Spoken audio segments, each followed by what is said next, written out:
Autre projet qui suscite des débats souvent passionnés, l'implantation d'éoliennes en mer au large de l'île d'Oléron. Le dossier est désormais appuyé par le Premier ministre Jean Castex, ce qui donne de l'espoir aux élus locaux, mais il y a aussi de nombreuses inquiétudes. Explication Pascal Foucault et Pascal Simon.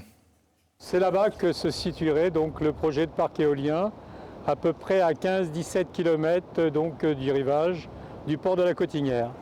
Produire de l'électricité en mer, c'est le projet présenté le 22 janvier dernier par le Premier ministre à l'occasion du comité interministériel de la mer. Initié en 2017, l'histoire refait aujourd'hui surface à la satisfaction des élus locaux. On le souhaite depuis longtemps, puisque la communauté de communes de l'île d'Oléron s'est lancée dans une démarche à énergie positive à échéance de 2050. Pour y arriver, pour se débarrasser des énergies fossiles, il faut économiser l'énergie, mais aussi il faut créer des ressources nouvelles et renouvelables. Et les ressources renouvelables dans l'île d'Oléron, eh bien, c'est le soleil et le vent. Seulement voilà, ce projet de 300 km², en rouge sur l'écran, quasiment 2 fois la surface de l'île d'Oléron, fait déjà des vagues. La Ligue pour la protection des oiseaux dénonce les nuisances environnementales que pourrait engendrer ce parc éolien.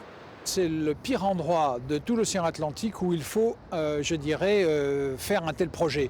Tout simplement parce que nous avons ici des zones à très forte valeur en biodiversité, des écosystèmes d'une grande richesse qui sont reconnus sur le plan communautaire par l'Europe au travers des zones Natura 2000 avec des zones de protection spéciale et des zones spéciales de conservation. Autre problème de taille aux yeux de la LPO, la zone préemptée pour ce projet éolien se trouve en plein parc naturel marin.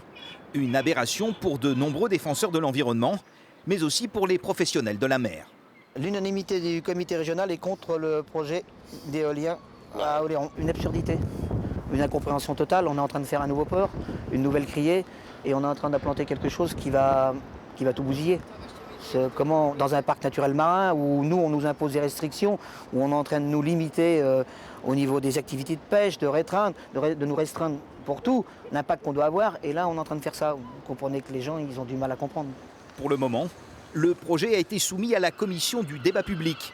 Une enquête s'ouvrira au printemps prochain pour une décision attendue à la fin de l'année.